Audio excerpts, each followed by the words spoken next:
اعوذ باللہ من الشیطان الرجیم بسم اللہ الرحمن الرحیم۔ ابتدا اس خالق اکبر کے نام سے جو بڑا رحمان اور نہایت رحیم ہے، اور لاکھوں کروڑوں درود و سلام محمد و آل محمد علیہ السلام پر، جنہیں خداوند عالم نے مخلوق کی رہنمائی کے لیے منتخب فرمایا، اور ہزاروں صلوات کے نذرانے محمد و آل محمد علیہ السلام کے آخری چراغ امام زمانہ علیہ السلام پر، جو کہ اس وقت زمین پر حجت خدا ہیں اور متکبر ظالم کافروں کو ذلیل رسوا کرنے والے ہیں، حاضر و ناظر ہیں۔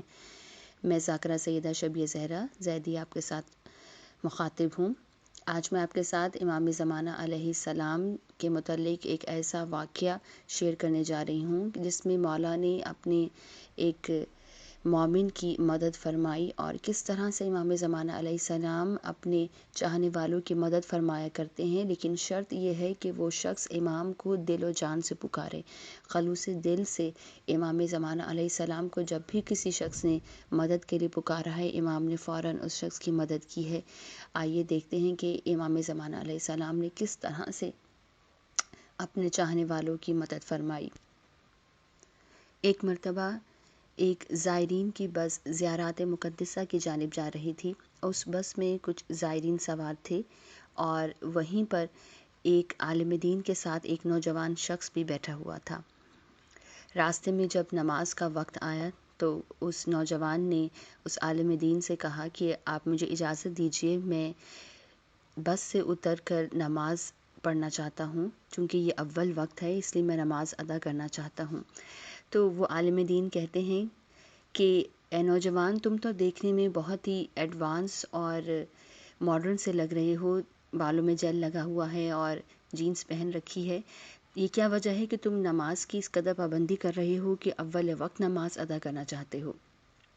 وہ نوجوان کہتا ہے کہ اس کے پیچھے ایک واقعہ ہے، میں پہلے نماز ادا کر لوں پھر آپ کو وہ واقعہ سناؤں گا۔ المختصر، وہ نوجوان نماز ادا کر کے واپس آتا ہے تو عالم دین سے کہتا ہے کہ میری اول وقت نماز ادا کرنے کا جو مقصد ہے اس کے پیچھے ایک وعدہ چھپا ہوا ہے جو کہ میں نے کسی سے کیا ہے، جس کی وجہ سے میں نماز اول وقت ادا کرتا ہوں۔ عالم دین نے کہا کہ مجھے بھی بتاؤ کہ اس کے پیچھے کیا وجہ ہے تمہاری۔ وہ آدمی کہتا ہے، نوجوان شخص کہتا ہے کہ میں پیرس میں رہا کرتا تھا، جبکہ میں پیرس سے فرانس گیا اپنی کچھ پڑھائی کرنے کے لیے، اور جب میں فرانس پہنچا تو مجھے معلوم ہوا کہ وہاں پر رہائش بہت مہنگی ہے۔ رہائش مہنگی ہونے کی وجہ سے میں نے فرانس سے کچھ فاصلے پر اپنی رہائش کو منتخب کیا، اور میں اس فاصلے سے روزانہ اپنے ادارے پر جایا کرتا تھا تعلیم حاصل کرنے کے لیے۔ جس جگہ میں رہائش پذیر تھا وہ ایک طرح کا ٹاؤن تھا، اور اس قصبے سے، ٹاؤن سے ایک ہی بس روزانہ صبح کو چلتی تھی جو کہ مجھے میرے ادارے تک لے کے جاتی تھی۔ وہ نوجوان کہتا ہے کہ میری تعلیم ختم ہونے کو آ رہی تھی، فائنل ایگزام چل رہے تھے۔ ایک دن میں اپنے گھر سے نکلا اپنے ایگزامینیشن ہال میں جانے کے لیے، اور اپنی بس میں سوار ہوا۔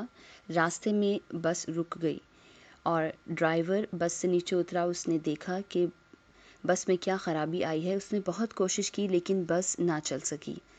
آخرکار انتہائی کاوشوں کے باوجود بھی جب بس اسٹارٹ نہ ہوئی تو ڈرائیور نے کہا کہ بس میں کے انجن میں کوئی خرابی آ گئی ہے اور میکینک کو بلا کر لے کے آنا پڑے گا، اس لیے بس آگے نہیں جا سکتی۔ میں انتہائی پریشان ہوا کیونکہ میرا ایگزام چل رہا تھا اور مجھے کسی بھی صورت میں ایگزامینیشن ہال میں پہنچنا تھا۔ میں بس سے اترا اور ہائی وے پر گیا کہ کوئی گاڑی مل جائے جس سے لفٹ لے کر میں اپنے ایگزامینیشن ہال تک پہنچ سکوں، لیکن کوئی گاڑی وہاں پر نہ گزری۔ جب انتہائی کاوشوں کے بعد کوئی بھی صورتحال ممکن نہ ہو سکی تو ایک مرتبہ میں سڑک کے کنارے پر بیٹھ گیا اور میں نے اپنے وقت کے امام کو یاد کیا۔ میں نے اپنے دل میں کہا کہ یا امام زمانہ علیہ السلام، آپ جانتے ہیں کہ اس وقت میں ایک مشکل میں گرفتار ہو گیا ہوں، اگر یا میرے آقا آپ میری اس وقت مدد کریں اور مجھے کسی طرح سے ایگزامینیشن ہال میں پہنچا دیجیے، ورنہ میری ساری محنت ضائع چلی جائے گی۔ یا امام زمانہ علیہ السلام، اگر آپ نے میری مدد فرمائی تو میں آپ سے وعدہ کرتا ہوں کہ میں اول وقت نماز ادا کیا کروں گا۔ وہ نوجوان کہتا ہے کہ جب میں نے اپنے دل میں اپنے امام سے یہ وعدہ کیا تو میں نے دیکھا کہ ایک شخص ڈرائیور کے پاس آیا اور اس نے کہا کہ میں انجن کو دیکھتا ہوں، تم بس کو اسٹارٹ کرو۔ جیسے ہی ڈرائیور نے بس کو اسٹارٹ کیا، بس چل پڑی۔ بس میں داخل ہونے والا پہلا شخص میں تھا۔ میں فوراً بس میں جا کر بیٹھ گیا۔ ابھی میں بیٹھا ہی تھا کہ وہ شخص جس نے ڈرائیور سے بس کو اسٹارٹ کرنے کے لیے کہا تھا، وہ بس کے گرد گھومتا ہوا دروازے پر آیا بس کے، اور اس نے میری طرف دیکھا اور مجھے کہا، تم نے جو وعدہ کیا ہے اپنے وقت کے امام سے اسے یاد رکھنا۔ تم نے جو وعدہ کیا ہے اپنے امام سے اسے یاد رکھنا۔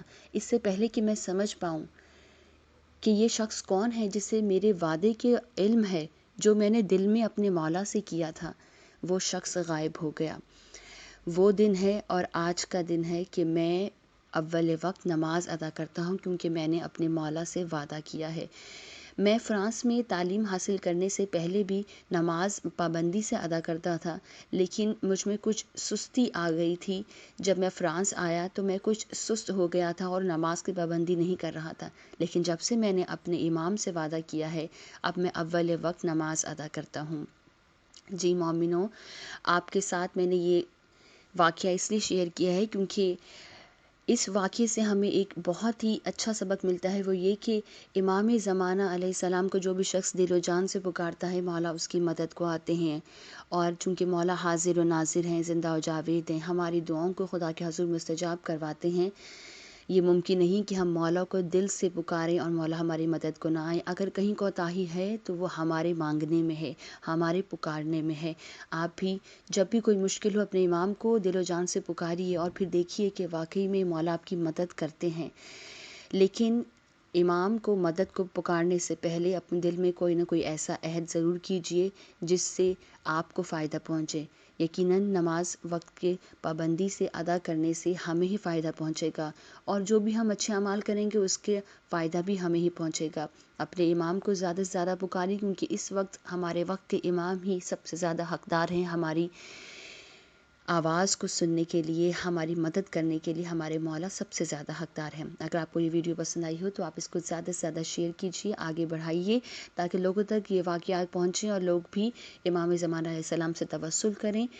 واٹس ایپ گروپس، فیس بک گروپس اور یوٹیوب پر اس کو شیئر کیجیے، اور امام زمانہ علیہ السلام کے لیے خوبصورت سے جملہ کمنٹس میں ضرور لکھیے گا۔ اللہ تعالی ہمارے وقت کے امام کے قیام کو آسان فرمائے، ان کے ظہور میں تعجیل فرمائے، آمین یا رب العالمین۔ اگر آپ اس ویڈیو کو آگے بڑھائیں گے تو آپ کے مرحومین کے لیے صدقہ جاریہ ضرور بنے گا۔